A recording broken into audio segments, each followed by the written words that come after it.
Kelly Maxwell, Co-Director of Early Childhood Research at Child Trends, and I'll be serving as the facilitator for today's webinar. Next slide, please. You're going to hear today from 5 presenters. I'm going to begin with an overview of the Child Care Administrative Data Analysis Center, which we call CADAC. This webinar focuses on one of the resources we've developed as part of this project. Before we dive into data sharing agreements, though, I'm going to briefly describe some other resources that we've developed as part of CADAC. Next, I'll turn it over to my Child Trends and CADAC colleagues, Van Kim Lin and Sarah Shaw, who led the development of the data sharing agreement resource. They will highlight some of the key points from the resource, describing suggested steps in developing a data sharing agreement and common components of an agreement. You'll then hear from Pam Joshi of the Institute of Children, Youth, and Families at Brandeis University. Pam is a researcher who has partnered with state agencies to use administrative data in her work. She will discuss her experiences and offer lessons learned in developing data sharing agreements. Finally, you'll hear from Neneda Lazarte, a researcher in the Oklahoma State Department of Education, who will share her experiences and offer suggestions for working with state agencies to develop a data sharing agreement. We will then pause during the presentations. We will not pause during the presentations to take questions. We have instead saved time for questions and discussion at the very end after all of the presentations. As you think of questions, though, please type them into the questions box so that we can address them during the discussion period. Next slide, please.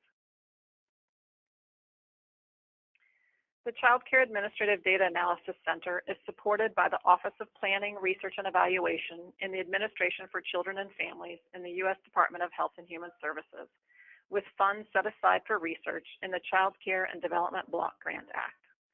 CADAC is part of a larger contract with Child Trends to support child care and early education policy analysis.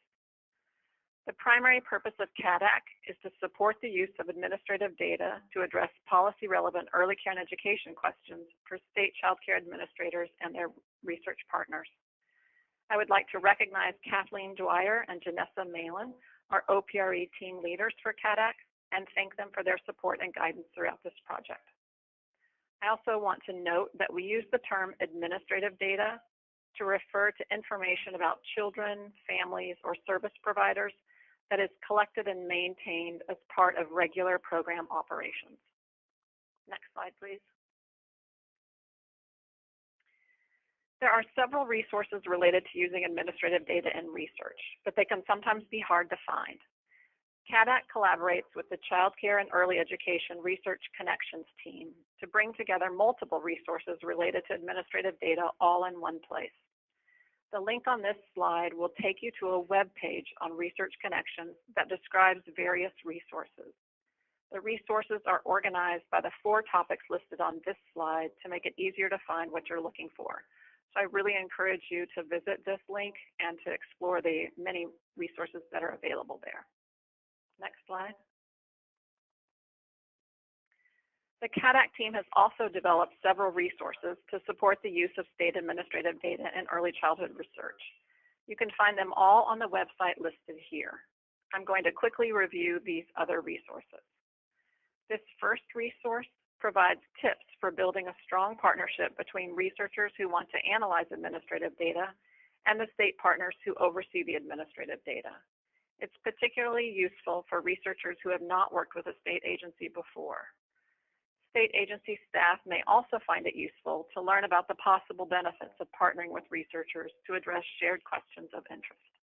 Next slide. This resource raises issues to consider when determining whether it's feasible to use administrative data to address a particular research question. It covers topics like determining the availability of data, the process of sharing data, and coordination between the research and program staff. Next slide. This resource is a follow-up to the previous resource on determining feasibility. Once a researcher has determined that it's feasible to use administrative data, this resource can help the researcher prepare to analyze administrative data. It covers topics such as determining which data variables to include and preparing a data set that's ready for analysis. Next slide. Over the years, we've heard both researchers and state agency staff say things like, "I wish I knew how best to define a data variable." So we created a document that highlights 4 existing resources that provide guidance about defining data elements. Next slide. This resource highlights 3 examples of partnerships between researchers and staff and state agencies in Georgia, South Carolina, and Oregon.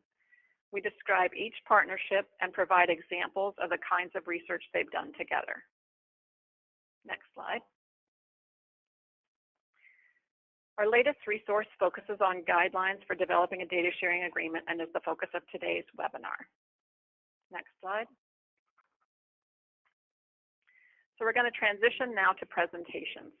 As a reminder, we will have time at the end of all of the presentations for questions and discussions.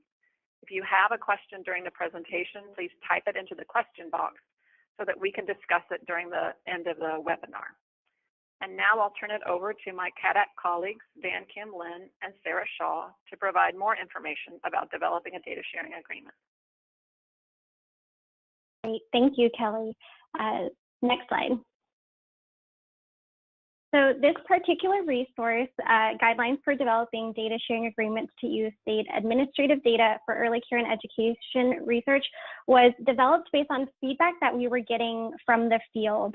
We heard that states have a wealth of data that can be beneficial for research, and setting up these agreements would help ensure that the data are being accessed securely, and that data can be shared to answer key questions about early care and education. So while this resource focuses on state level data, particularly around early care and education data, the same principles can be used in different contexts to set up data sharing agreements for other research questions. Researchers and state agencies that have done this in the past wanted to be able to share some of their insights and tips and lessons learned when they were setting up a data sharing agreement. And others who were new to this wanted to be able to know where to start and how to begin. So when we were developing this resource, we first compiled and summarized information from existing resources. They're also linked in the document if you go to the website. And we also included information that may be relevant for early care and education research that we gleaned from key experts. So in this resource, and for the purpose of this webinar, we're calling these agreements data sharing agreements, which is a formal document between 2 entities that specifies the conditions under which data are to be shared. However, this type of agreement can be called by other terms, for example, a memorandum of understanding or MOU, or a data security agreement. So today we're going to provide you a brief overview of this resource so that you know what to look for. Next slide. So I'm going to highlight some of the steps that you may need to take in order to set up a data sharing agreement, and then highlight how each step may take time and what considerations you may want to think through. They're laid out in such a way that you may start at one point, go to the next step, but may need to revisit a step before. So it's not just linear, but there are different things for you to consider. So step 1 is to identify and understand the data that you need to answer the research questions for your project. There's so much data available at the state level, but researchers will really want to hone in on the data elements or data sources that are going to be most relevant for your project. Limiting your request to only what is needed is particularly important if you need to access different data sources and then have different permissions from different state agencies. In particular, state agency staff are going to be incredibly important at this step because they know the data. They can help you decide which data elements are most relevant. They can explain to researchers what data elements mean and help you decide between 2 different sources. Additionally, the data that may be best suited for answering your questions may be found in different locations. So you'll also want to think at this step whether there is information that can help match individuals across data sets, for example, using a unique identifier. And then you'll also want to decide how and who may be able to link or combine and merge these data sets. The second step can be made in conjunction with step one, but it's important to understand who owns the data that you want to access. The owners and managers will eventually need to sign off on this data sharing agreement, so knowing that at the beginning will be really important. Next slide. So step three is identifying the individuals who are going to be responsible for developing and then reviewing or approving the data sharing agreement. Does the state agency already have a template that you can use? Is there someone who is knowledgeable about that template? If there isn't an agreement, is there someone either on the research side or the state side who can put forth an agreement that can be discussed between the two parties or vice versa? There may be a combined effort where each party pulls together parts of an agreement as well. So you'll want to decide that early on. When developing these agreements, you'll also want to consider whether there are legal concerns that you'll need to think about as well. For example, do you need to involve legal counsel, or is there someone who can provide a legal review? Once that process has been determined, it's really important to create a timeline so that you know which pieces of the agreement are due when, who's doing that, to keep the process moving along. And then step four is to actually develop that draft agreement. Again, if you have an existing template, that's really helpful, or if there's someone that you know who has shared data before with this state agency, you can ask them for their template, or you can use some of the examples that we included in our resource as well. You'll want to adapt those, obviously, and create one that meets your needs. The other key thing is to consider whether there are federal or state regulations that need to be included in this data sharing agreement. For example, does FERPA or HIPAA affect the data that you want to access? Next slide. Finally, once that draft agreement has been made, you'll want to share that with all the relevant parties. And this is really important, is to allot time for reviews and revisions from everyone involved. You'll want everyone to agree to all of the terms and leave enough room for discussion if there are points that may be differing in expectations between all the parties involved. And once the agreement meets the needs of everyone involved, then you can finalize that agreement, getting the appropriate approval signatures from any relevant parties, and properly file these for your records. So again, these are suggested steps. You may revisit one after completing one, and it's important to understand each of these and consider the time that it will take to complete each step. So now I'm going to pass it along to my colleague, Sarah, who is going to share more about what you may want to include in your agreement. Thank you, Van Kim. Give me 1 second here. So in addition to describing the process for developing these data sharing agreements, our resource also talks about some of the most common elements that are found in data sharing agreements. These elements, as Van Kim mentioned, were identified both by researchers that we've worked with as well as through various resources on the topic.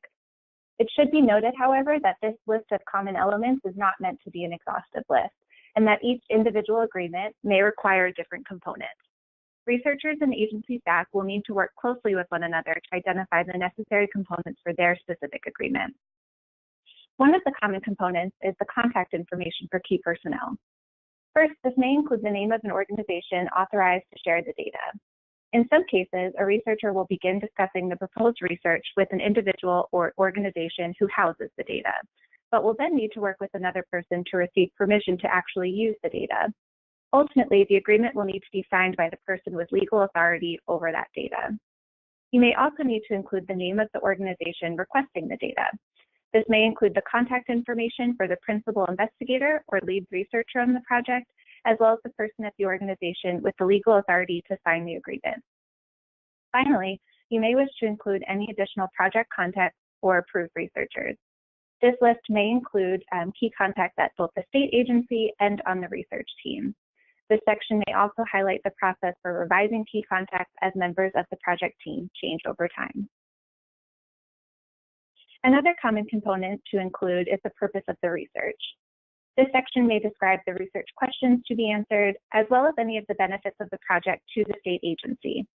Again, it will be important to discuss how a particular research project aligns with the state agency's needs at the outset of the project.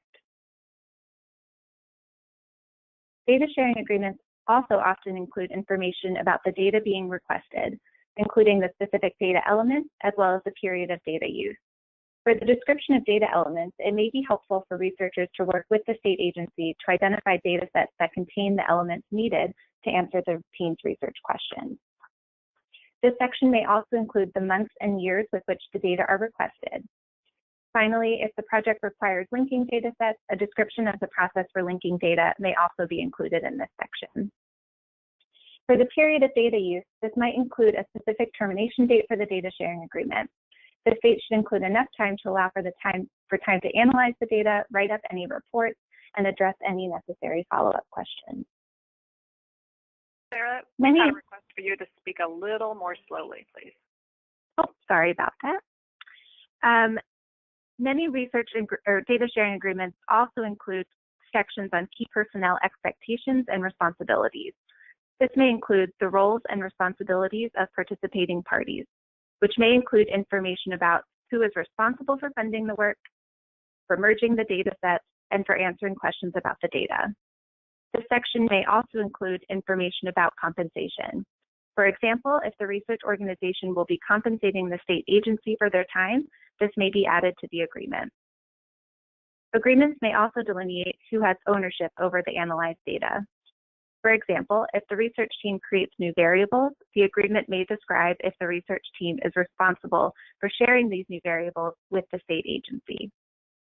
Finally, if the state agency wishes to review any reports, articles, or presentations prior to their release, this should be delineated in the data sharing agreement as well. Agreements also commonly include information on managing the security of any data, including security guidelines for both the storage and management of data, as well as any agency-specific requirements for securing data. A description of the protocol for reporting any issues or breaches may also be included in this section. Agreements may also include a section on the expectations for managing the project.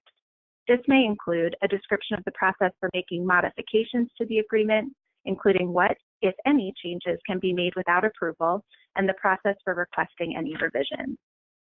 This may also include a description of the methods for destroying data at the end of the project, including whether there are specific state regulations related to this process, such as the type of software that should be used to remove the data from a computer.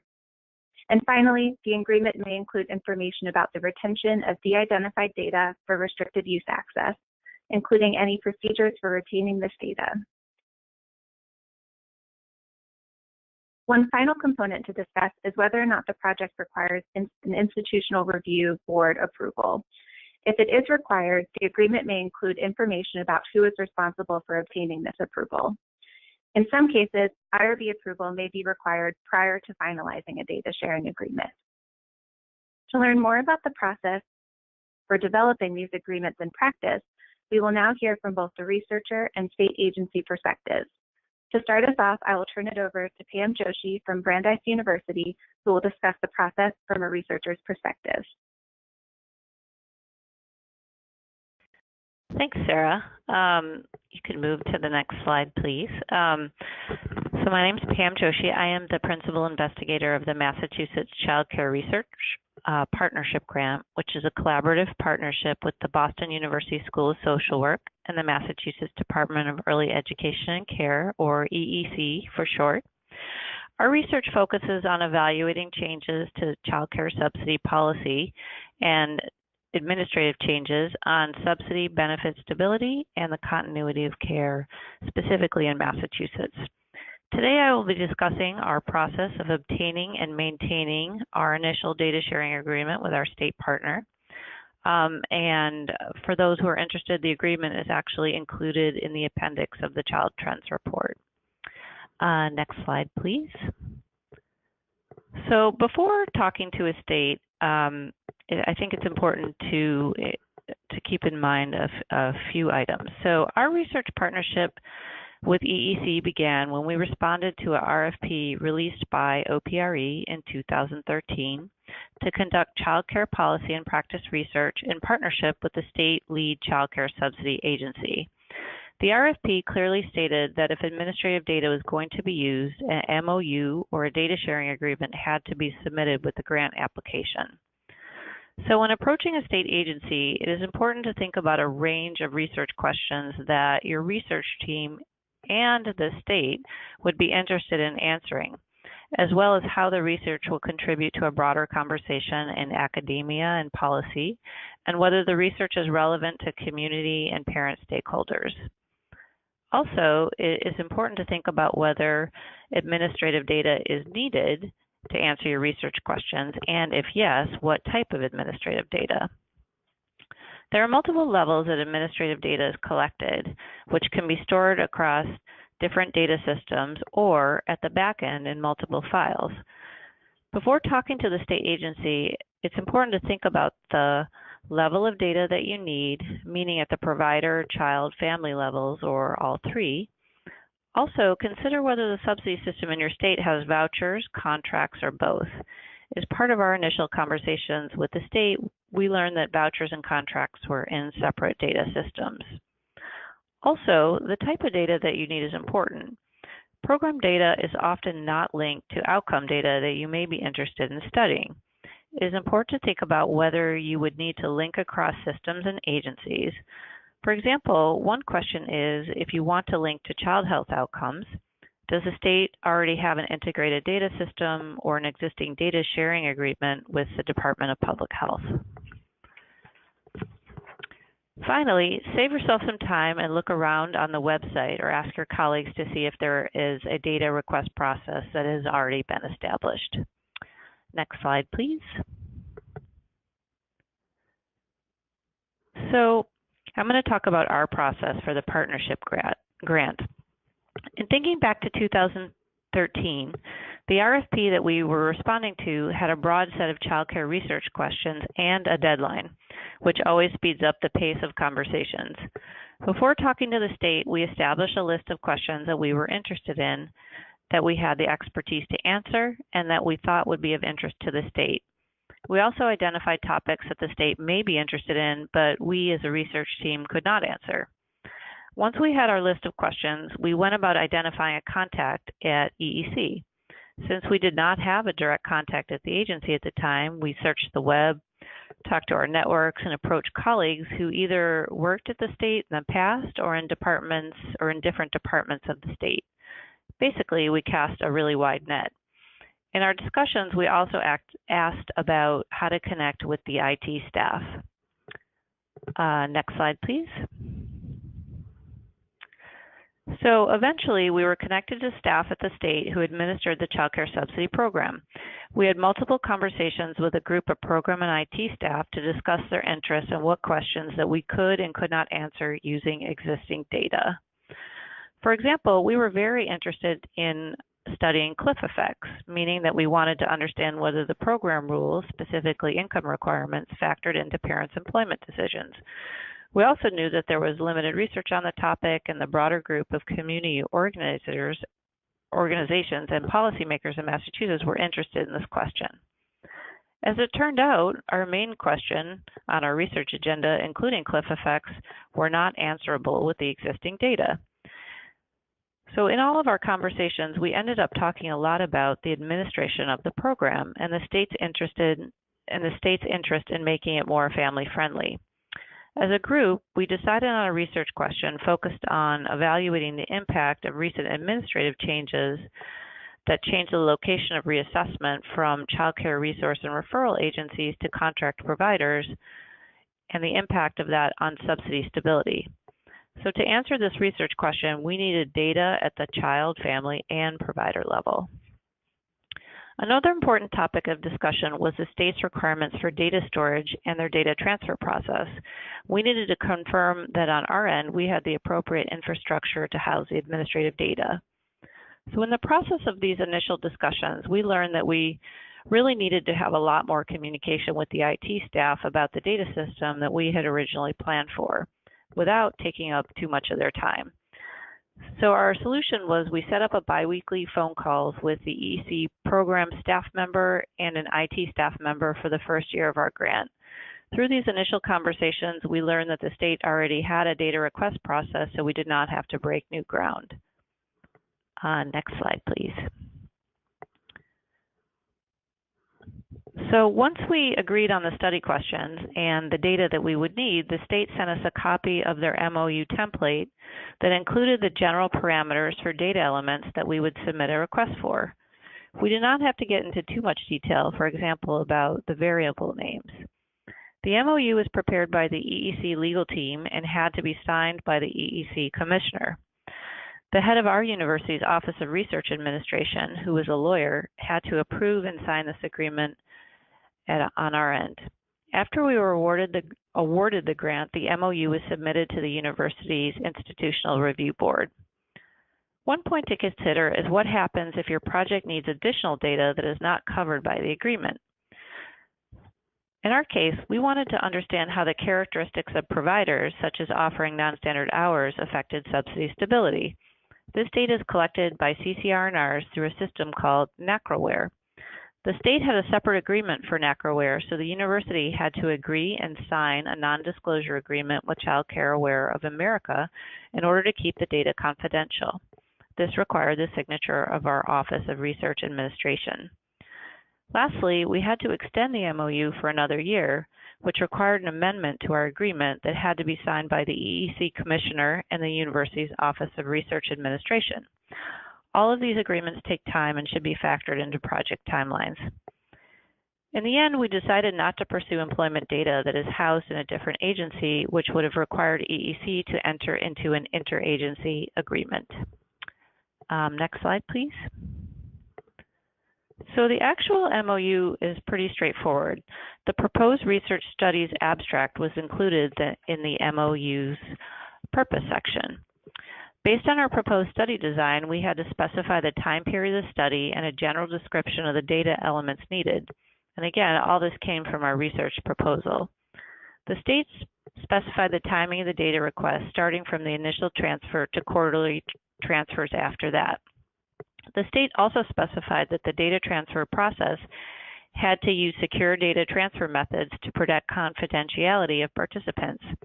Also, it was specified that the MOU covered all partners in the research project. Therefore, we did not have to obtain an additional MOU for our colleagues based at Boston University. Next slide. So I'm going to talk about some lessons learned. It is important to understand the landscape of existing data agreements within and between agencies. There may be some data that won't be available due to lack of data agreements between departments, even within the same agency. For example, EEC is within the Department of Elementary and Secondary Education. However, EEC does not link program data to education outcomes. Another lesson learned is to understand upfront whether unique identifiers needed to match data across files. It's important to budget the time and labor costs to do the data matching. Next slide. If a no-cost extension is an option in your grant, and if your state partner agrees, it's useful to add an extra year to the data agreement. Usually there is a lag in the data analysis because it takes a while for the data to be released. In order to avoid having to amend the agreement, it is wise to plan for a no-cost extension. Next slide, please. So my tips are more about after you have the data. The first tip is to formalize a process to obtain input from the IT staff about the administrative data. It is important to tap into staff knowledge about the data quality. In our experience, we also found that the IT staff have a lot of policy and practice knowledge because they have to program the IT system to respond to specific policy changes. Asking for sample data is useful in order to understand data structure, the data elements, and the coding of responses. A challenge is that the state systems many times don't come with code books that researchers are used to. Also, I think it's important to be mindful of staff time. They're very busy. Try to save up your questions.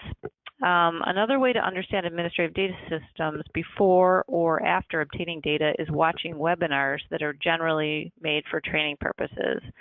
So for example, when Massachusetts revamped the IT system, it was very useful to watch the training webinars to understand the front end of the data system and which staff inputted the data. I'll stop there, and I'm happy to answer questions in the discussion. Thank you. Thank you, Pam. Next, we'll hear from Neneda Lazarte from the Oklahoma Department of Education, who will be discussing the state agency perspective in the process for developing data sharing agreements. Thank you. Thank you, Sarah. Good afternoon, everyone. Let me briefly thank Child Friends and the Office of Planning, Research, and Evaluation in the Administration for Children and Families for having me here today and have the opportunity to talk about my experience on setting up data sharing agreements with researchers from the state agency perspective and some of the approaches and tips I found effective developing those agreements. I have worked several years for the State Department of Human Services and currently working as a data scientist and researcher at the State Department of Education. And in all these years, I had the opportunity to develop, implement, and also review several data sharing agreements with researchers from various universities and other state agencies. So without further delay, let's move on to the next slide, please. And then the next one. Thank you. There are a few key things that are extremely important researchers and state agency staff keep in mind during the initial steps of the process. The short-term goal, of course, is to have an approved agreement to start the data sharing process as soon as possible, but it is good to remember the broad meaning of the tool. We need to always keep in mind that during the agreement development and approval process, until all signatures are included, we want to establish and keep a good working relationship with all partners involved, whether they are internal or external to the organization, because those relationships will be critical during the implementation process that usually is not as fluid and smooth as we would like. Having the communication channels open and the willingness of partners to help resolve issues are key, and that willingness is going to come from the experienced partners had working with us developing the agreement. It is also wise to remember all the resources partners bring to the collaboration. Keeping that in mind will help shape the type of relationship with our partners. For instance, researchers, as we all know, they have the knowledge of field and methodology, resources in the form of staff and software, and expertise in analyzing and interpreting results. But on the other hand, state agency staff bring to the table, of course, data, but they also have the knowledge of data systems and data collection processes, direct communication with stakeholders, and the knowledge of local context, needs, and program administration. Third, we want to purposely build informal relationships, focusing on the interpersonal and social aspect of work relationships, as opposed to only task-related. This is true for any work relationship, of course, and it also applies to the development of this type of agreements. For example, it is always a good idea investing in informal, friendly conversations before and after meetings or during conferences. Wherever we have the opportunity to reach out to some of the partners who you work with or you want to know better, these interactions will make things easier for everybody and provide the collaboration team increased resources to help get the job done and to be more efficient. And this goes both ways for researchers and also for state agency staff. And finally, it is not uncommon that an initial agreement is the start of a long-term collaboration that can address additional research and program questions. So it is advisable to keep our eyes on the long term, especially thinking about multiple years research agendas that are not uncommon, and the ever-growing list of questions addressing long-standing and new public policy issues. So we now move to the next slide, please. We're still at the overall approach level. There are a few key tips and strategies that researchers can follow to help expedite the drafting and approval process of the data sharing agreement. For example, learning about the basic organization structure and key players in the state agency, especially about the divisions or units that administer that and oversee the data target for the agreement, including the program administrators or directors and data administrators, can be really helpful when it comes to know the go-to person with general or more specific communication or questions as we develop the agreement. Also, it is important that researchers learn about key federal and state laws and regulations about privacy and confidentiality, which govern the data target of the agreement. It can really help to save time and resources when discussions are in place about the specific data to be accessed, the format and management during and at the end of the agreement, having that information beforehand. And I also found very helpful when researchers approach state agencies with effective and relevant information.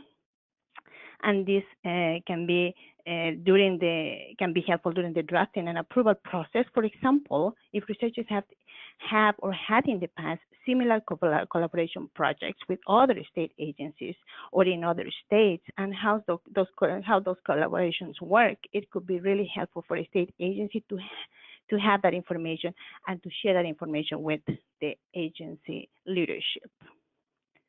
Let's move to the next slide, please.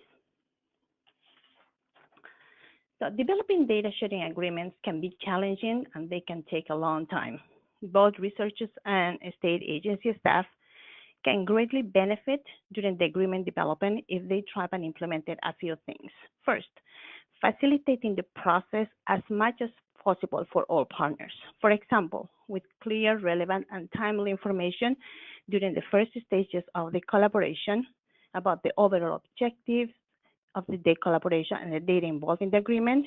It can take the form of preparing and circulating a summative document, very short, not even half-page long, with such information, so we don't need to repeat over and over again what are the main goals of the agreement and the collaboration. Another way in which we can facilitate the process is during the development is by sharing any relevant information about the involvement of an institutional review board, as Pam was mentioning as well, for the approval of the project, whether it is research or not, the type of approval that was received, where that approval is in the process, or whether the state agency, as it's the case where I work in the past, has an assigned IRB that will need to review and approve the project. That's the kind of information that is important to have sooner rather than later. Another example that I found very helpful on how to facilitate the process during the development of the agreement includes scheduling, but most importantly, actively participating in follow-up meetings, whether they are in person or on the phone, but reviewing the notes that we have from previous meetings and reporting on assigned tasks. That will be very helpful for everybody, especially for state agency staff that don't have always the same priorities as researchers. Second, we always need to remember to involve key individuals in all communications regarding the agreement and collaboration. For example, involving staff from the legal divisions in each organization. It is a good idea to keep them informed, even if they are not addressed directly in the ongoing communication or discussion, but at least they are reminded about the project agreement and its active status.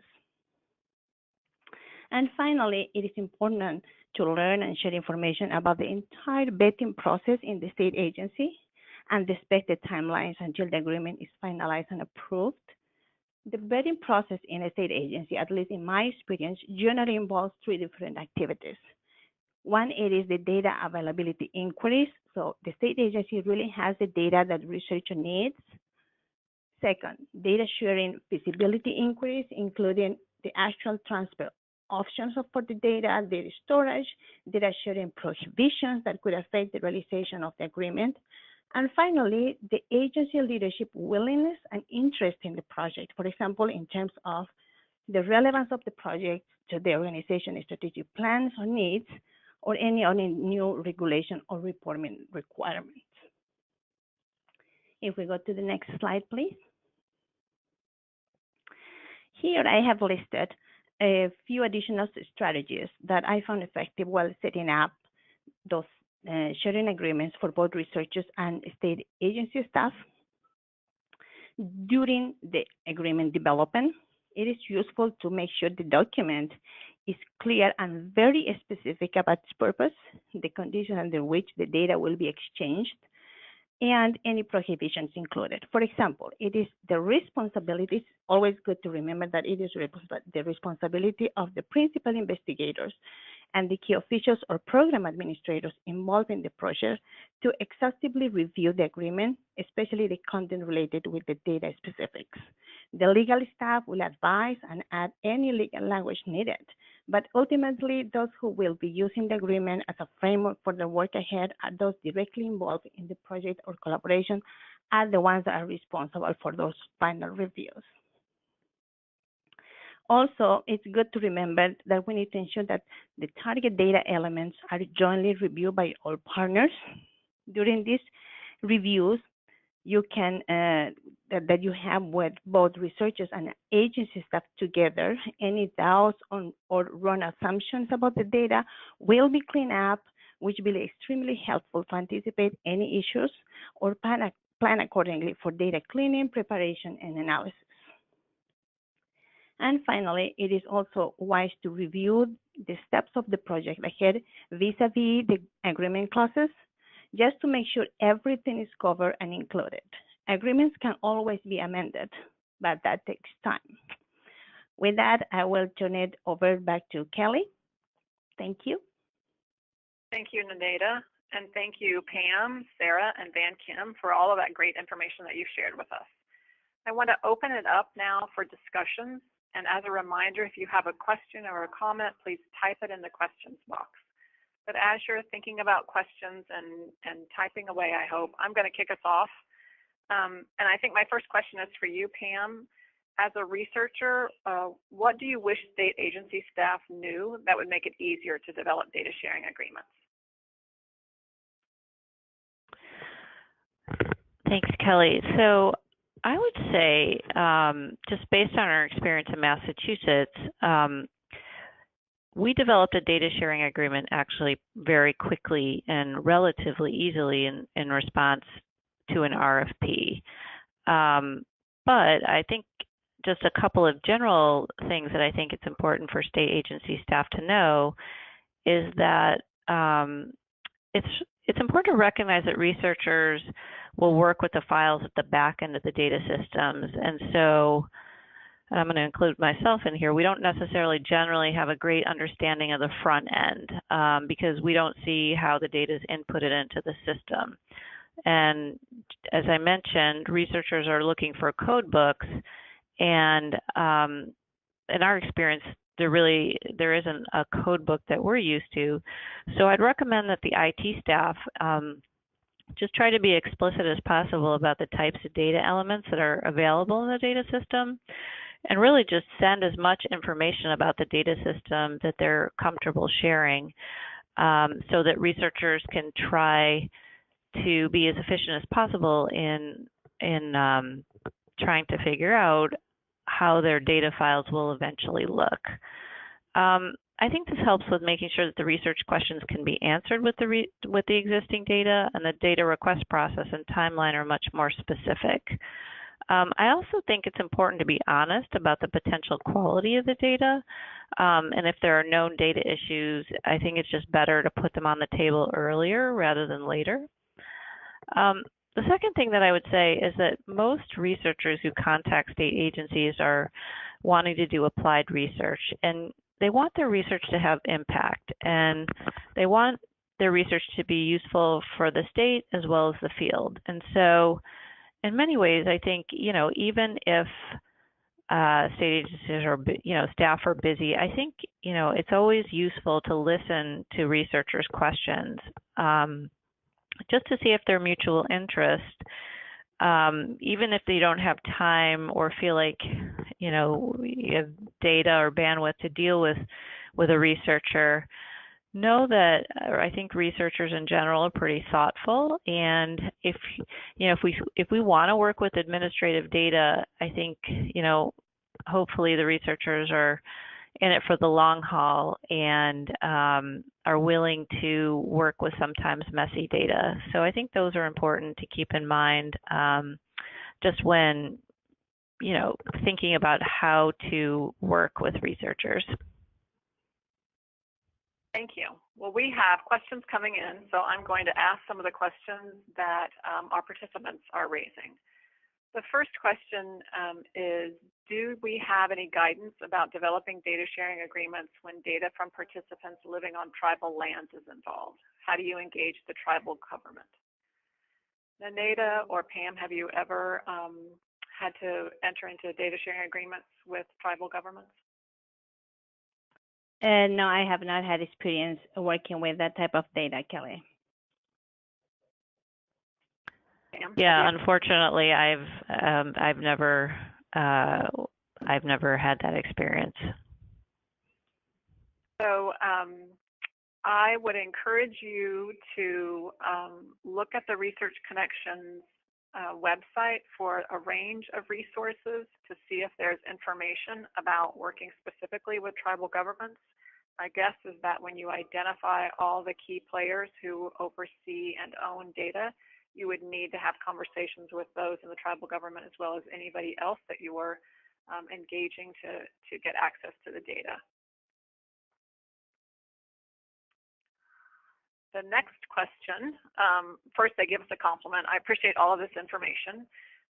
My biggest issue is getting data sharing agreements among agencies, i.e. education and health departments. Any advice on facilitating those cross-agency agreements that might be necessary to do research?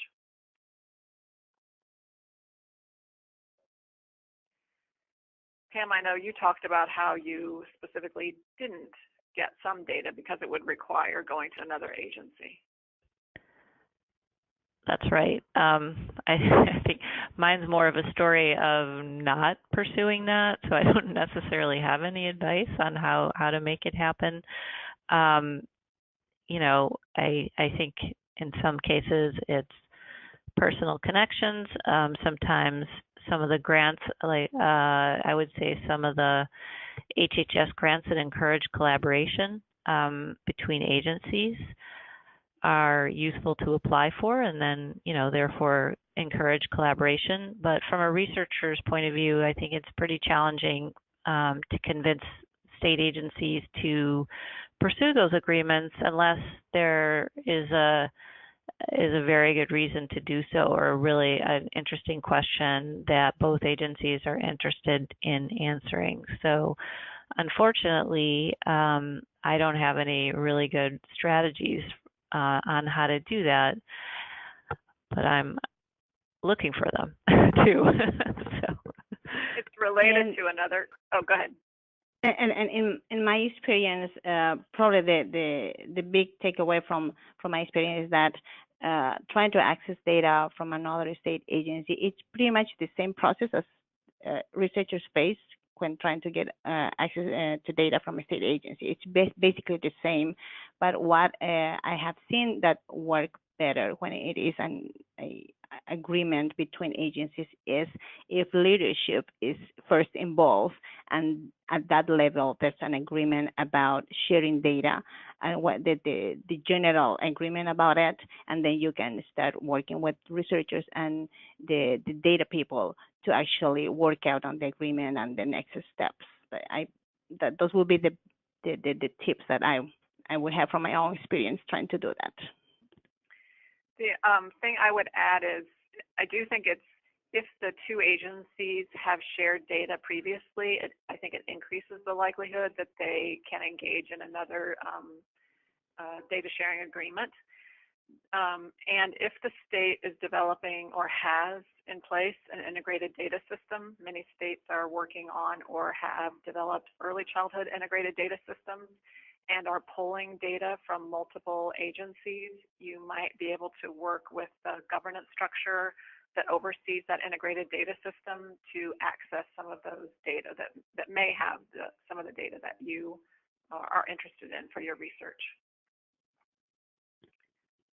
Let me scroll down.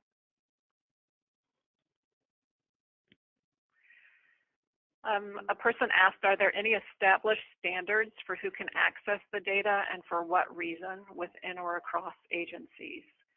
I mentioned data governance, and usually there is a data governance structure in place of individuals who make decisions about who has access to the data and what are the procedures in place to decide whether data are going to be shared with another organization.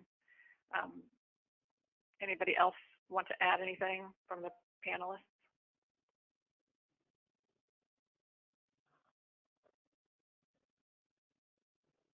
I don't have anything else to add to that, Kelly.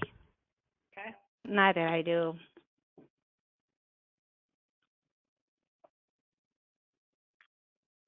Somebody asked about resources related to data sharing agreements in other areas besides early care and education, such as public health. We've already talked about education.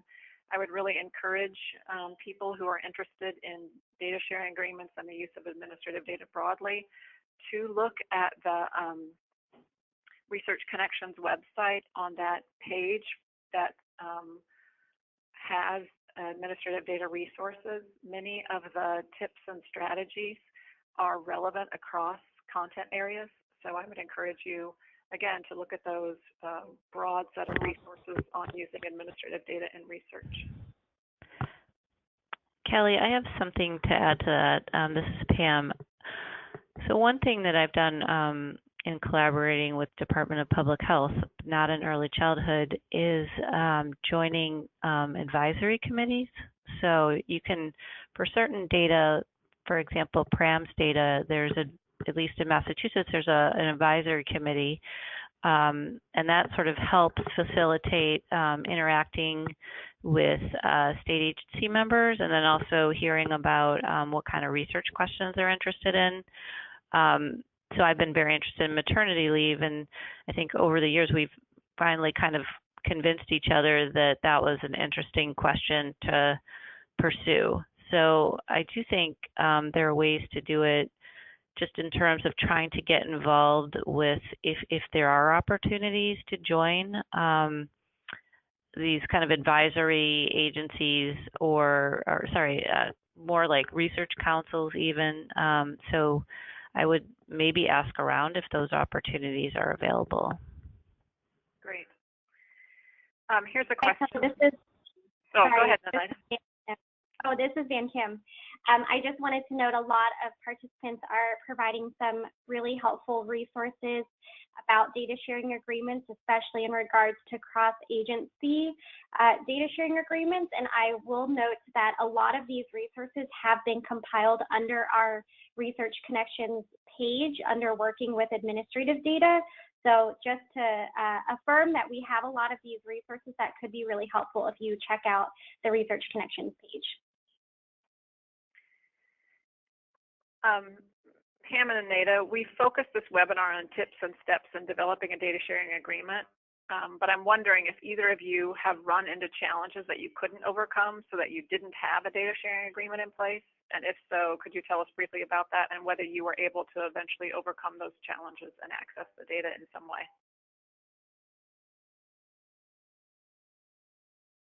Sure, I'll take that question. I think this might sound obvious, but I think that it is important for researchers to know that they're just not always going to be successful when they approach a state, even if they think they're offering added value by conducting data analysis. I've approached a couple of states and had multiple conversations about research questions in the data systems, and my experience is not generally the data sharing agreement that might trip up the project from going forward, although sometimes I've, some colleagues that it definitely has been the case, but I think it's more around coming to agreement on the question or just not being comfortable with sharing data with a researcher that is not known.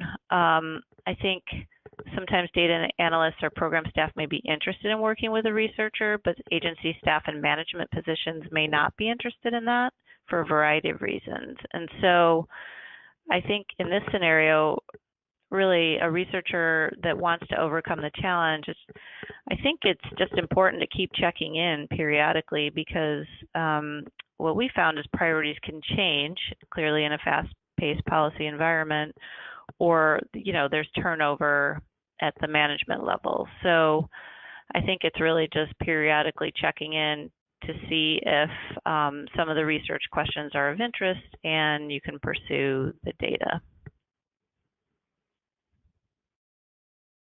Thank you.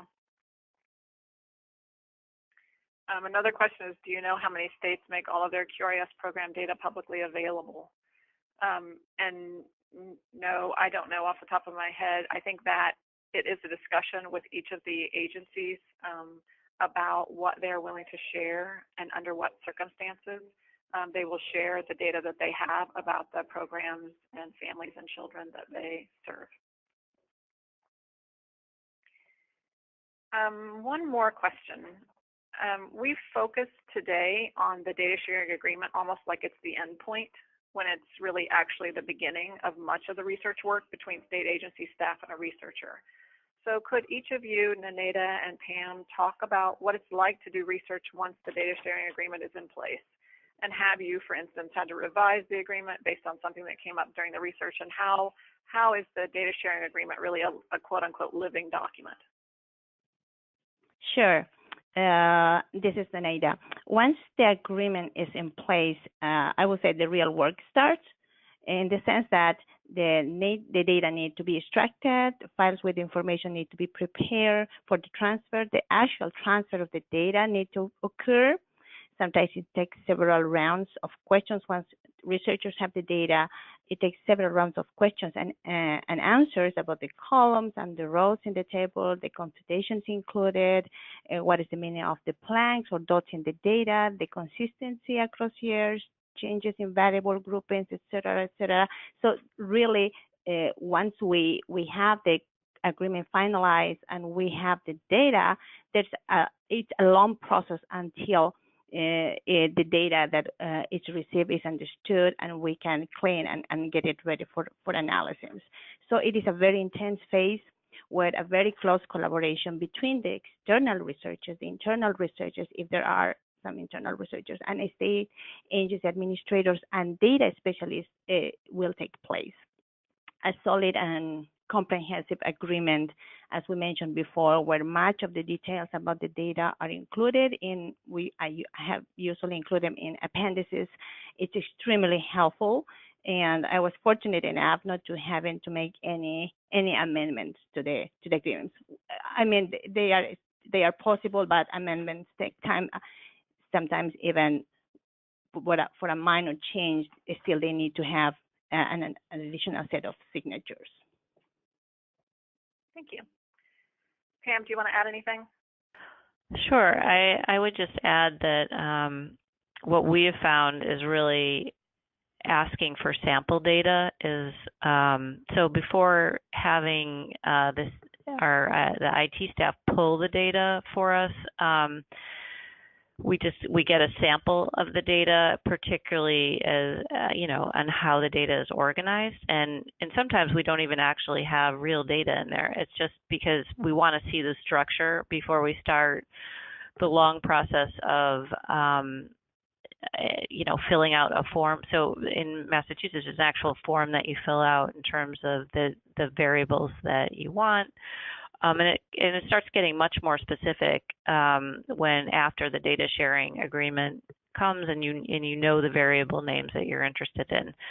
So I can't say enough how this, just having more sample data is really helpful, and because we don't want to waste anybody's time, but as we know, it's complicated, and so we want to get it right, but we really have to have a good understanding of the data in order to get it right. So I think sample data is really helpful.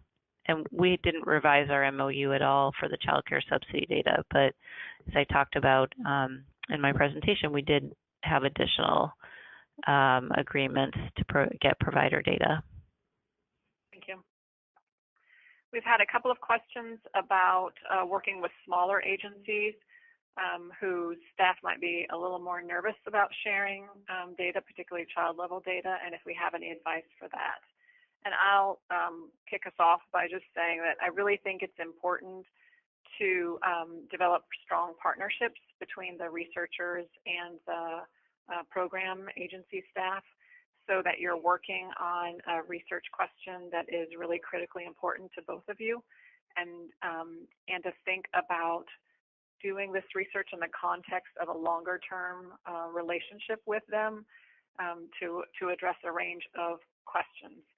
I do think different individuals and different agencies vary in terms of their policies and practices about sharing data, and so you will have to navigate that as best you can. But again, I think having a strong collaborative partnership will serve you well in those discussions. Nenada or Pam or Van Kim or Sarah, do you have anything else to add? This is Nenada. Thanks, Kelly.